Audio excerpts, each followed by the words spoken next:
Igsoon ipadanag ang imong kahayag ngadto sa ubang mga katawhan. Pinaagi sa pagbuhat kanimo og maayo, ang Dios mahimuot gayud kanimo. Og pinaagi niya na imong napadanag ang kahayag nga gusto sa Dios nga atong pagabuhaton.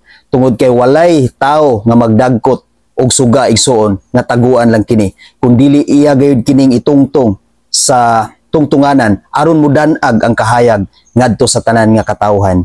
Ingon ana usab ang atong kinabuhi igsoon. Ingon ana usab ang atong pag-alagad sa Ginoo. Kinahanglan atong ipakita ang atuang mga maayo nga kinabuhi, maayo nga kinaiya, maayo nga binuhatan dinhi sa kalibutan. Aron ang Dios mahimuot gayud kanato ug makita sa katawhan nga ang atong gialagaran Dios nga muhatag gayud og tinuod nga kahayag, Dios nga matinud-anon sa atong kinabuhi.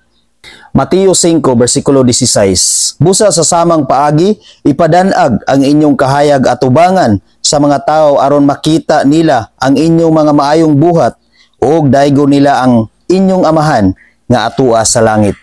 Ang Dios igsoon nagdasig sa matag usa kanato nga ato gayong ipadanag ang atong kahayag. Kitang tanan adunay mga tahas, adunay tahas nga gihatag ang Dios sa matag usa kanato. Gusto sa Dios igsoon nga ato gayud kining buhaton aron pagpadanag sa kinabuhi ngadto sa uban. Atong buhaton ang mga maayong butang nga makapahimuot ngadto sa uban. Ipadanag nga imong suga igsoon ang imong kahayag ngadto sa uban nga ikaw ang mahimo nga panag-ingnan ngadto sa uban ug dili ikaw ang mahimo nga kapandulan sa ilang pag-alagad ngadto sa Ginoo, kundi ipakita ang imuhang mga maayong buhat aron sila magbadasigon sa ilang pag-alagad ngadto sa Dios ug ilang makita nga ang Dios nga imong gialagaran matinud-anon gayud nga mutabang, muluwas o mulig-on kanimo.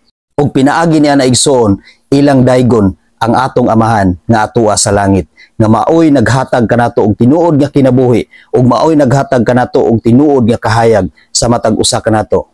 Busa igsoon atong ipadanag sa kanunay ang atong kahayag aron ang atong isig katawo mahimuot kanato ug labaw na gayud nga mahimuot ang Ginoo sa matag usa kanato. Amen. God bless sa tanan.